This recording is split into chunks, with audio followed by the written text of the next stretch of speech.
Hey, what's up, guys? Welcome back to the Twins Take Podcast. We're your hosts, Luke and Jackson Hershey, twins from Charlotte, North Carolina. Same face, two opinions. And man, we are so excited because it's been a crazy week of college sports. And as a Duke fan personally, we're excited. Family went to Auburn, so we kind of got two of our favorite teams in the Final Four. And I just kind of remember Jackson left me. I sat by myself watching the Elite Eight until about 1:30 a.m. in the morning, watching Duke take down Arizona. And somehow we have Auburn beating Michigan State in the Elite Eight and Duke beating Bama. And we somehow have a Final Four where we have two of our favorite basketball teams making it all the way. And we're so excited about that. Jackson, looking at the Final Four, you have Florida versus Auburn and you have Duke versus Houston. What are you kind of expecting looking into those games? Who do you think and who do you have going to the national championship and beyond? Yeah, absolutely. First time, or actually second time, that four number one seeds have made it to the Final Four. It's going to be a lot of fun to watch. I think, truthfully, the winner of the Duke Houston game will win the national championship. I'm expecting that Auburn will probably win. Walter Clayton Jr. is going to have to put a massive game up. They could definitely win it, but I would bet Auburn has just an all-around team to succeed and go on to the national championship. And then Duke looks really strong with Cooper Flag, so it's going to be a fun couple days basketball, and I can't wait to see how it ends up. Yeah, I think what's going to be interesting is Auburn's kind of a streaky team to a degree. So it'll be interesting of like, hey, if Auburn doesn't turn over the ball, I think they put themselves in a really good shot. But Florida's playing really well also. Duke just looks like the team to beat right now with Cooper Flag. I mean, he is absolutely the best player on the floor at all times. So it'll be really interesting. So we'll see.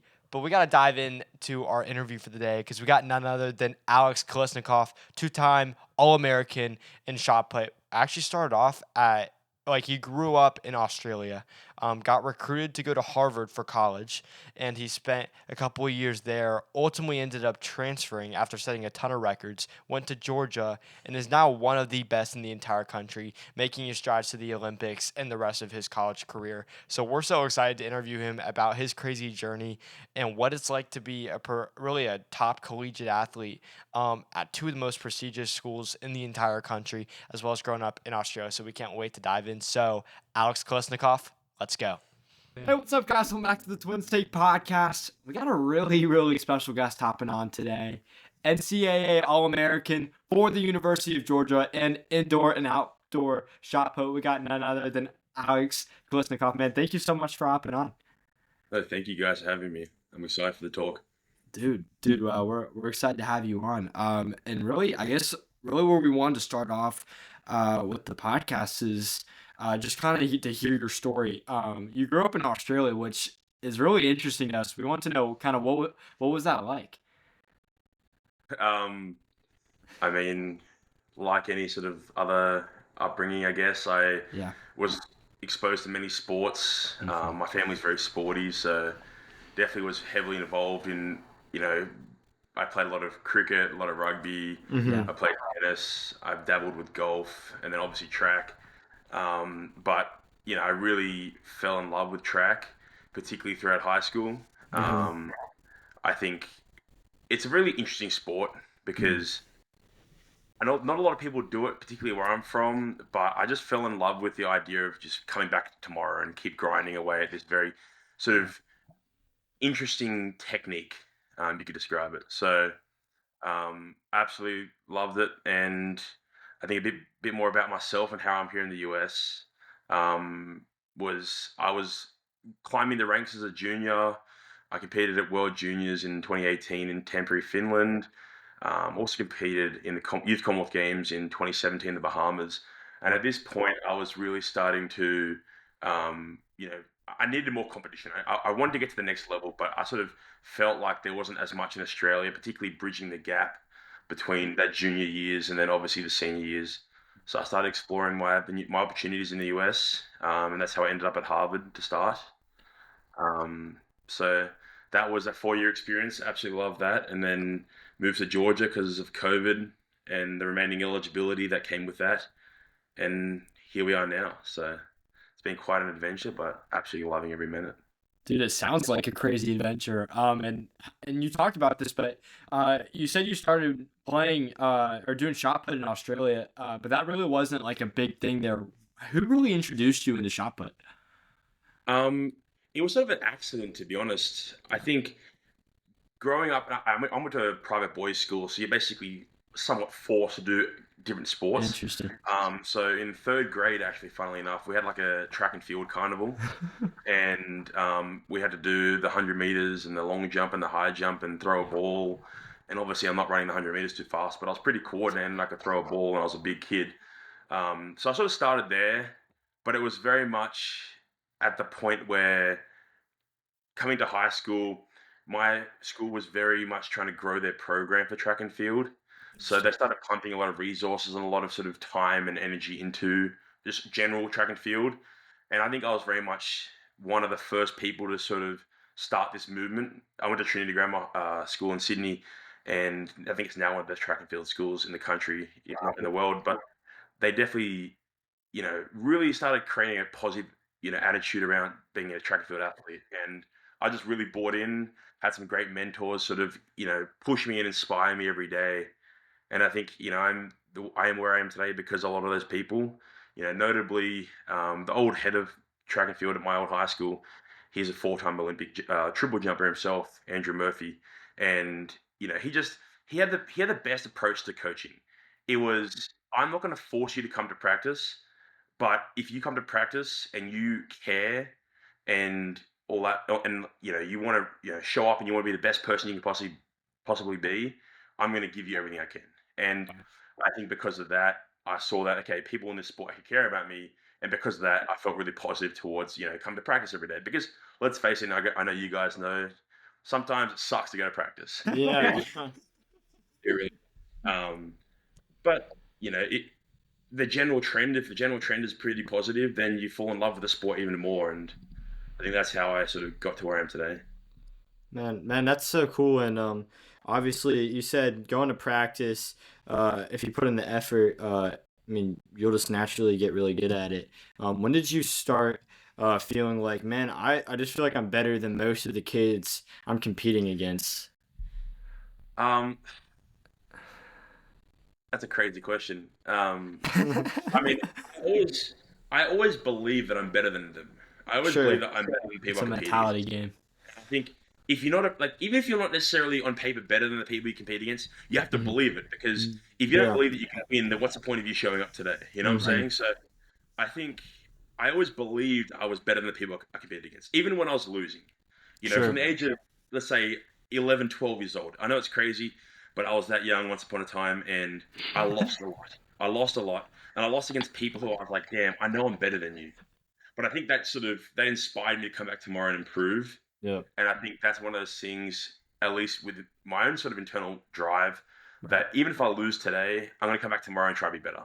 Right. And yes, you compete against other people, but I've now trained myself to mentally think, okay, I'm competing against myself. Yeah. Because, whether you throw 20.01 meters today or whether you run a 150, 800 or whatever it may be, tomorrow you want to run that 149 or you want to throw that 20.5 or whatever it may be. So Yeah. you compete against other people, but you compete against yourself. And I think that perfect combination of losing to people and, driving myself sort of, by the time I was 15, I knew I was better than most people I was competing against. And I think that sort of opened the doors for me to come to the US because at some point I did get a lot better than people. But Bro, I think your story is so interesting. Starting off in Australia, but I love the mentality and the thing with track and field. Like it's such like people always talk about like what's the hardest sport, and I really do think track and field is one of the toughest sports mentally because there's such a mental side. Like you have to come in believing you're the best, just like you said. Or with running, it's like you it's you have to put it all in your head because if you're not, you're not going to do it. Like you physically have to tell yourself that. I wanted to ask you about leaving Australia to come to the US because I'm sure that was a little bit of like I bet that was a big move. I can't imagine personally doing it. uh what was that like for you? Were you nervous? Were you excited? What were your feelings? oh yeah, I was scared. Like me personally, and I don't know about you guys, but like I grew up at home my whole Yeah, life. sure. Everything was essentially sheltered. My family was there. Like I didn't really just disappear because I felt like it. So actually, the funniest story was when I was actually getting my visa paperwork to be able to come to the US. Right. I remember Mm-hmm. I was at the consulate in Sydney, and I was saying to my dad, I was like, I just don't know if I want to do this anymore. And this is Wow. like beginning of August 2018. I'm meant to be going to Harvard in a few weeks' time, and I was Wow. scared. I was scared, Mm. but I think the biggest sort of point I took on board, especially like my dad sort of told me this, was the worst thing that can happen is you don't like it, and we book your flight back to Australia the next day, right? So, and I sort of say this to a lot of people who, are taking that leap of faith to go to a different country or explore some new opportunities, whether it might be go to a different state for your sport, right? Take the chance. If that's what you think Yeah. to be the best sort of opportunity, take the chance because the worst thing that can happen is you can come back, home tomorrow. Mm. And I think once I very much came to terms with that, I feel really comfortable. And I miss my family every day. It's Yeah. tough. Sure. Like Yeah, I I can't imagine. think about it like this. In the last 3 years, I've been home for probably about 5 weeks. Wow. It's pretty tough. But I also really appreciate the special opportunity I have here at the moment. And there's been times I could have gone home, but I think that would have just jeopardized what I have right now. So, I'm very at peace with my decision to come here Mm. and leave family, even though it's family's number one. So yeah, It's so it's it's so crazy, and I mean, I completely respect your decision to stay out here and just train and get better. Was it a culture shock going to Harvard? I mean, it's one of the most prestigious universities. So on top of the athletic side and being one of the best out there, there's also the whole academic side of trying to, I mean, go to school at one of the hardest schools in the country. How hard was it to balance both of those? um, I mean, the culture shock for me at most was coming to a different country. Hmm. People who know Australians, we're pretty chill people, and coming to the US, especially the Northeast. The Hmm. Northeast is a different animal. Like, like going from the Northeast down to the South is a completely different thing as well. It's funny. But in terms of Harvard itself, like it was a challenge. It was a challenge. Wow. Um, People don't really appreciate how much work really goes into balancing the student athlete, life. Hmm. Um, and there were many nights that you'd be up to 2 o'clock in the morning having to get your stuff done. Really? It was tough, and maybe I could have managed it a little bit better, but I sometimes bite off more than I can chew, and when it came to the academic workload, I tried to do certain subjects and certain different things that I thought were best for me, and I'm proud of myself for doing those things, whether it be Yeah. doing honors in my degree or whatnot. But they just required a lot more effort, and I think that at times it did run me into the ground. And I think that's one of the biggest things I think that makes a student athlete really successful in life is because the first year or two is tough, but by junior senior year, you actually are on top of a lot of your things, and Wow. I think that just makes you more successful because that translates back to athletics. If you can manage yourself good in the classroom, it translates to athletics, and if you can manage yourself in the athletics, it translates back to the classroom and just generally in life. So you know, I don't think I'll ever want to put myself in that position again to be studying like I was there, but I look back fondly on those memories. Bro, 2 a.m. in the morning over and over and over again, bro. That dude, that's running yourself into the ground. That's crazy, man. Yeah, I mean, you don't really think about it until you look back, Right. but it was. Listen, I could have, the days where I had a lot more work, I could have just gone straight from dinner to study, but sometimes you just want to hang out with your mates on the couch, right? You're not Sure. trying to be, Yeah. grinding all the time. So, you know, I should have gone to bed early some nights. I should have made some better decisions, but I'm trying to enjoy the college experience too, right? So, Bro, I mean, that's what you're supposed to do.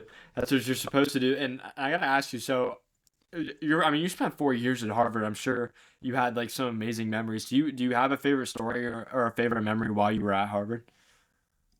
and I have so many memories. I think, it's more, my more general memories are spending times with like my roommate, Yeah. Yeah. Alex. He's my best mate, and we just had some great times together.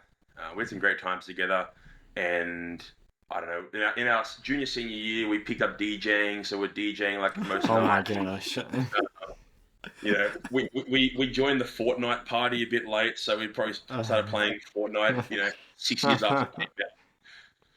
I don't know, but it's just, I mean, there's so many memories, so many fun times, like, whether it's the parties or just like, going on, random side quests or whatever it may be. That's one thing. It's like I go back to Harvard now every now and then, and you're walking around. It's just it's a cool place, but the Right. people aren't there anymore, and that's the Mm. toughest thing, right? So I don't know. My greatest memories are hanging out with my mates, hundred Dude, percent. dude, that's so awesome. I wanted to ask you about your experience. Like once you were done with Harvard, you went into and actually I'm gonna go back. I changed my mind. You had some crazy you had some crazy accolades at Harvard, like while you were still there. What was it like kind of getting recognized as one of the best shot putters in the country? Um, I think at Harvard it was pretty cool because let's face it, in the Ivy League, you're not really expected to be the best in the country when Mm-hmm. it comes to athletics, just because you have so much going on your plate that it's just tough to hit those high levels. So that was pretty cool because I know for a fact I would rock up to whether it's regionals or nationals or whatever it may be, Mm-hmm. competing against the SEC guys, ACC guys, the Big Ten, whatever it may be. And I knew for a fact that all these guys hated me because I'm showing up being one of the highest ranked guys, and they're all thinking, this Harvard guy, he's at Harvard, so he's doing better than us academics, and then he's also doing really well in his sport. That sucks. So I Yeah. remember people used to give me weird looks. Now that I'm in the SEC, I talk with more of these guys. They're a bit more chill with me now, Right. but at one point, it definitely was. It was quite funny because we would all talk about it because our little squad at Harvard at the time had some pretty fantastic throwers, and we always used to have a laugh saying we're well exceeding our expectations or people's expectations for us. So the recognition was cool. Especially like I don't know if you guys follow, but Throws Universe is an Instagram page. Yeah. Basically, like I don't know what's the you guys have like Miles Split and all this other stuff, Right. but Mouse split and max preps and all that. yeah, Throws Universe is like the page where they post all the throwing news and stuff. And Harvard was getting a lot of recognition on there because everyone's sort of saying what's going on here. Um, so that's pretty cool. But yeah, that was we described it as a blip because I don't think that'll ever happen again for Harvard.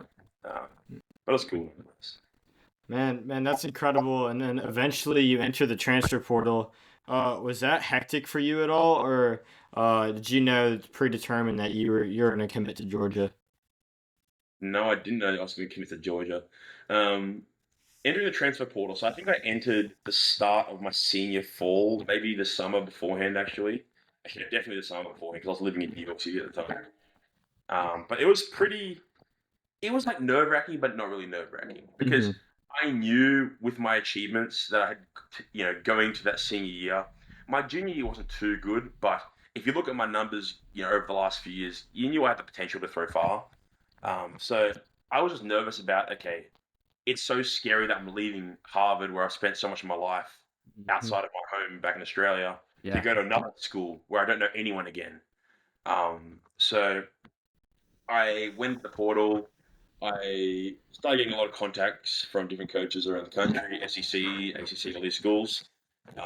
But I had a few on my list as my top few. One of them I really wanted to go to, and it wasn't Georgia. Um, it was actually the other school I visited before Harvard, like when I was going to Harvard Hmm. and Sure. the grade. So I really wanted to go there, but they didn't have the academic program for me, and I didn't think they had the money necessarily, and Hmm. that just didn't work out, and that's okay. But Georgia was like top three on my list. But once I did the visit here, I did a visit at UNC as my first visit. Oh, really? Loved UNC. Awesome school. The coach there is fantastic, and Hmm. I thought it was a really cool place. But then I came to Georgia, and I was like, that this is the place. This is the answer. Right. So that was sort of the story there, and haven't looked back since. And it's Wow. hey, I'm biased. I love Georgia. Go Dogs. So if you want to school, that's a really good school. Come to Georgia. Um, but there's so many great schools out there as well. So everyone has Yeah. their personal fit. Dude, I love that you ended up committing to Georgia. What I mean, and you said it again, like you went to Harvard, you didn't know anyone, and then you go transfer to a whole new school, you didn't know anyone. Like, like how hard was it to go somewhere brand new where you didn't know anyone? Was it easy to like meet people and like pick up really quick, or was that kind of like a shell shock at all? Um, I'd like to think that I've never struggled to talk to new people. Yeah. Yeah. Um, and I think at Georgia, there's a lot more emphasis on the athletics here in terms of like, in the program, you're basically treated like a professional athlete and you live Hmm. life like a professional athlete. Like, for example, today I had class, but then I had practice and then lift and then went to dinner with my teammates. And then now I'm here at home, going to rest up. So tomorrow I can do the same thing. So the team here is really close, and I just got along with everyone on my team pretty quickly. Um, so I have probably less friends from like my academic programs than I did at Sure. Harvard, but I've got on along with my teammates here really well. You're all here for the same reason. You want to be good at your sport and you love your Mhm. sport. So I think you do bond on those commonalities. So I think it's been a great transition. But I think Yeah. no matter where you go in life, like I'm looking for a job right now, and it could be anywhere on planet Earth. Yeah. So there's once again the scare factor of okay, I have to find more friends. Like I have friends from Harvard, I have friends from Australia, I have friends from Georgia, but if I end up in middle of nowhere, then Hmm. they're not going to be there. So I have to sort of Yeah. how do you sort of approach life in the way that okay, you have to be social again and meet new Right. people. Right. So that's a scary thing, but hey, it's all part of the adventure. Man, it's honestly, I just it kind of seems like a whirlwind, but you've definitely done it great. Just kind of once you enter into Georgia, you've accomplished a lot. How has it been switching to a whole new coaching staff, but still being able to accomplish what you've been able to? It's it's tough, but I think that's the most important thing about choosing a college. And I Hmm. know when you guys go through the process too, like you'll have opportunities in few places, and Right. you want to choose the coach who you think you get on the best with, right? Hmm. And so that's why I love Georgia because I came here for Coach Babbitt, who is a genius at what he does. Right. And I'm very analytical and very technical and very academic about my sport. Right. So I have to like converse on a very, specific level about it. And Coach Babbitt, he does exactly the same thing. So we really got along really well in that regard.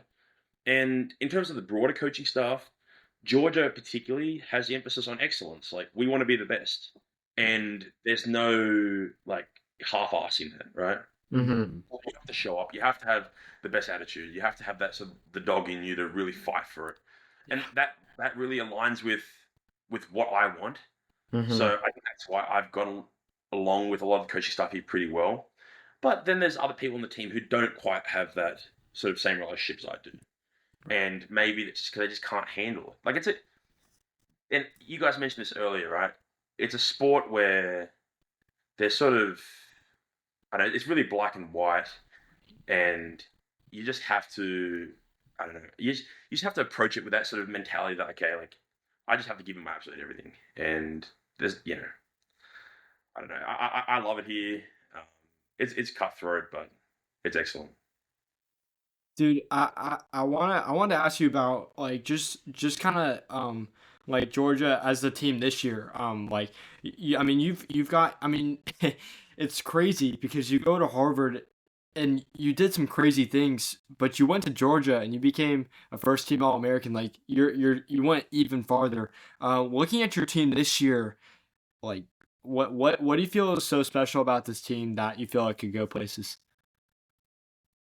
Um, I just think that every single year we're leveling up our approach in terms of wanting it more. Yeah, Harvard was great, but Harvard had the limitations of just a more hectic lifestyle in terms of sure. balancing so many different things.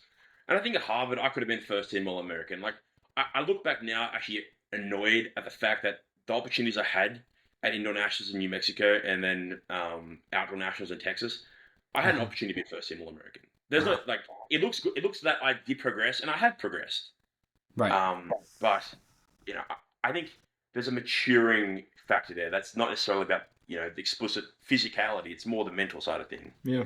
You know, I think there's so many athletes out there who all have the potential to be first team All Americans, but it's when you show up on the day who wants it more and who has the mental sort of strength to actually show up on the day. And Hmm. I think that's what our team at Georgia is definitely doing great in terms of moving forward this year. We have a lot of new guys, so they have a lot to learn. Yeah. But I know our throw squad in particular, we have a lot of very seasoned throwers. So I think we're just getting better every year mentally. But then me personally, last year, my whole season was completely ruined by injury. Mm. February 15th last year, I did my back pretty severely, and I couldn't really walk that well. But they just pumped me full of anti-inflammatories, have a few Red Bulls, slap you on the back, and then go throw a ball. That was pretty much the mentality. So I was first team All-American, missing half my training, in-season training, and just not having the best preparation. So we're definitely in much better place this year. That's all I can say. Would you say that's probably the biggest adversity you faced over your career overall? Which adversity, my back. Yeah, your back pain, just say. So actually, a bit of history. So in 2018, just about I started Harvard August 2019. So November 2018, just after graduating high school, I severely injured my back. My Mm-hmm. first episode of injuring my back. I herniated 4 discs, causing me to be partially paralyzed on my right, below my right knee. So I couldn't move my right foot. So I had to have spinal surgery and get all that fixed. Took me 3 months to get feeling back in my feet, and then basically just try and train. So I think a lot of my decision to go to Harvard was actually because no one could take a scholarship away from me because I didn't know if I'd ever throw at a high level again. So that's sort of been a recurring issue throughout my career over the last sort of 6 to 7 years. Um, it's it flares up every now and then, and knock on wood that it doesn't happen too frequently. But this is the most important thing as an athlete is to stay healthy. Uh, you want to protect your body as much as you possibly can, and that's my biggest sort of advice for a lot of young athletes. If you're not feeling particularly well on one day, or you want to try and show up one of your mates in the gym because you think you can bench more than him or squat more than him, just don't make these decisions. Be smart about things, right? It's better to be stronger and faster and whatever in 3 years' time than it is to be right now. So and when it comes to like all the runners, right? I mean, I've heard too many stories of people just jumping mileage and whatnot, and then they start getting stress reactions and all this stuff just too fast. It's because you haven't trained your body to go to that level, right? So yeah, my back's my biggest adversity, and it sort of hovers, but there's a lot of lessons to learn out of it that I think will help me, you know, have longevity in my career, assuming I don't mess it up too much worse in the future. But you gotta learn from your mistakes. I really can't imagine going through what you did at that time. What really got you through it? Um, I have no idea. It was a tough time. Probably my dog Bruce. Um, my late dog Bruce. He hung out with me a lot. It was a tough time because it's Christmas time, New Year's time, and I'm seeing. I had surgery on Christmas Eve. I got out of hospital at 2 p.m. on Christmas Day, Well, and it was a tough few weeks, particularly after then. Um, yeah. but it comes down to how much you really want it, right? Like Mhm. I was told that there's probably more than a 50% chance I'd never walk properly again. Wow. I was told that I would never throw again. Many people told me that. Um, I think That's I good. believed it in the moment, but I didn't want to believe it. So when the physios are giving me exercises to do and different rehab things to do, I did it like times four every day.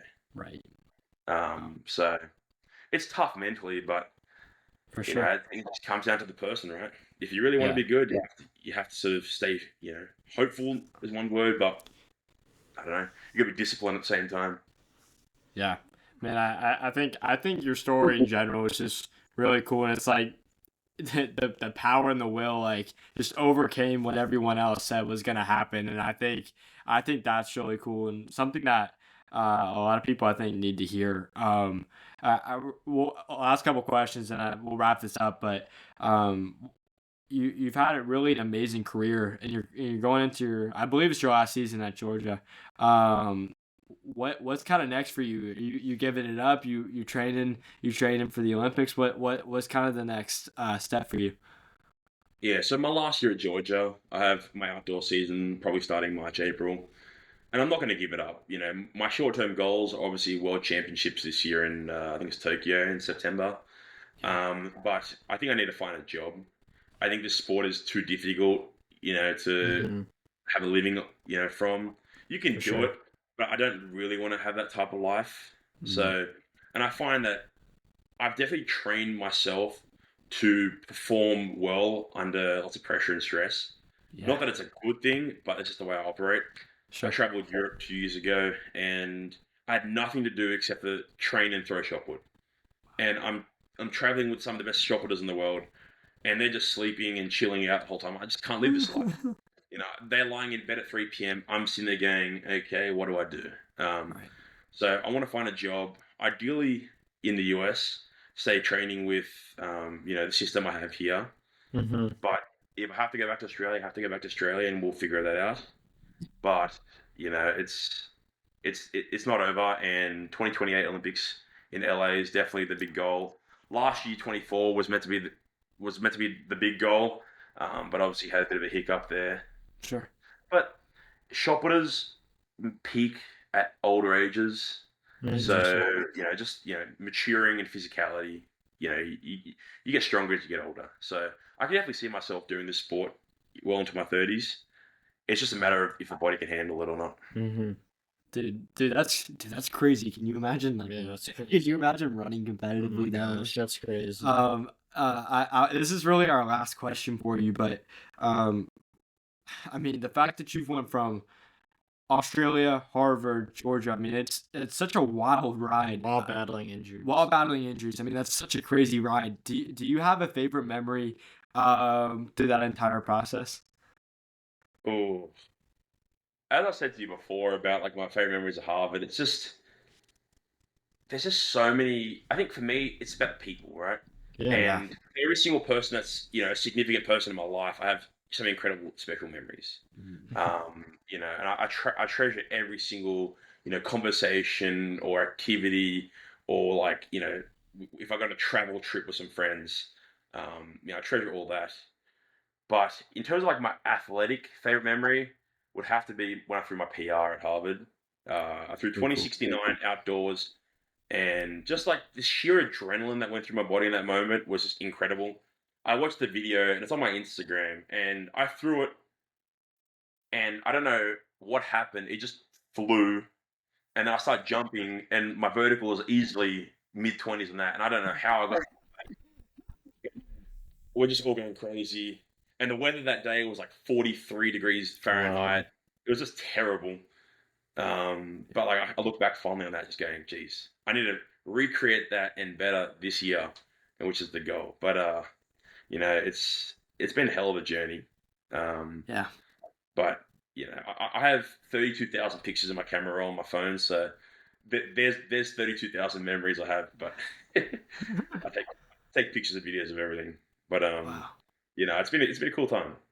Bro, first of all, we really appreciate you hopping on. I think that was just such an interesting story for us to learn about. Guys, everyone go follow Alex on Instagram. Give him a follow, and man, thank you so much for hopping on. No, I appreciate you guys, and I hope you guys kill it this year, and obviously get to a good college that you want to thrive at. Yes, But sir, man. Appreciate it. let me know if you have any questions. I'm always happy to answer questions from anyone. Bro, you're Um, awesome. the college experience is very. I mean, you can make it to be what you want it to be, For Mm. sure. but there's definitely things that aren't talked about enough. So if you have questions or if anyone has questions, just hit me up and happy to talk. Dude, Perfect. dude, I love it, man. Thank you so much. I appreciate it.